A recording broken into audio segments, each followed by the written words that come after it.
মাথার উপরে ছাদটাই যেন হারিয়ে গেল। আমার মামা আমাদের সবচেয়ে বড় গার্ডিয়ান ছিলেন।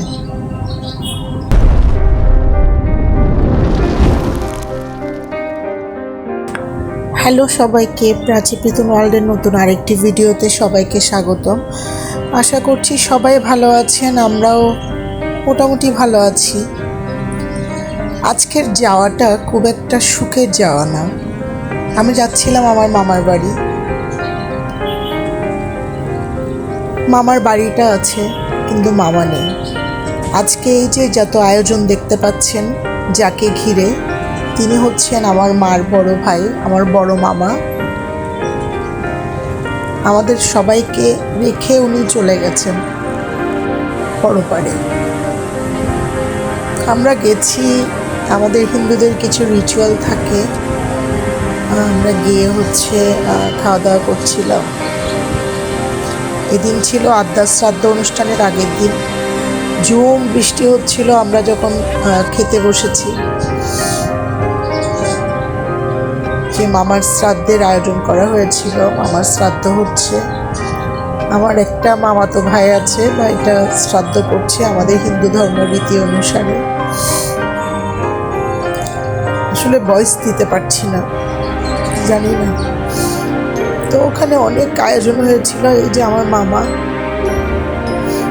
আমার সমাধি এটা।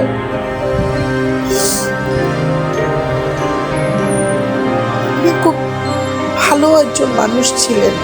আমাদের সবার মাথার উপরে যেন ছাদ হয়ে থাকতেন সবসময়। আমাদের হিন্দু ধর্মে বলে আত্মা থাকে। এই যে আমরা অনেক সময় বিশ্বাস করি প্রাণীদের উপরে আত্মা ভর করে। এটা আমার মামাতো বোনের মেয়ে। ও বুঝতেই পারছে না ওর দাদু কোথায়। ও বলে দাদা আকাশে, দাদা নাই, দাদা কোথায়। কত শত আয়োজন, শুধু যার জন্য আয়োজন সেই নাই। গীতা পাঠ হচ্ছিল একপাশে, আমাদের অনেকগুলো রিচুয়াল আছে, রিচুয়ালগুলো করা হচ্ছিল।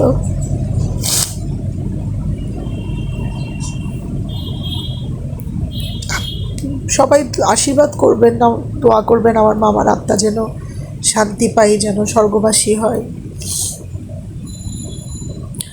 সেদিন অনেক লোকজনের খাওয়া দাওয়ার অ্যারেঞ্জ ছিল, যদিও একটু মেঘলা মেঘলা বৃষ্টি ছিল। খুব সুন্দরভাবেই সব কিছু সমাধান হয়ে শেষ হয়েছে। প্রায় 8 থেকে 900 মানুষের আয়োজন ছিল খাওয়া দাওয়ার। খুব সুন্দরভাবে আমার মামার আশীর্বাদে সব কিছু শেষ হয়েছে।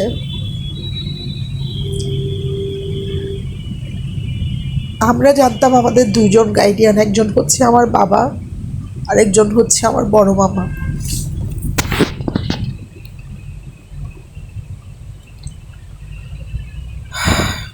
আপনারা বুঝতেই পারছেন মাথার উপরে ছাদটা যখন চলে যায় কেমন লাগে তখন।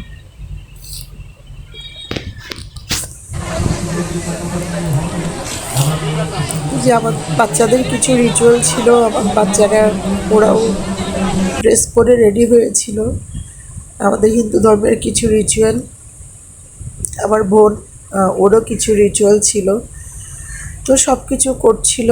এই ভিডিওটি আমি আর লম্বা করব না। সবাই ভালো থাকবেন, সুস্থ থাকবেন, প্রাচী প্রীতম ওয়ার্ল্ডের সাথে থাকবেন।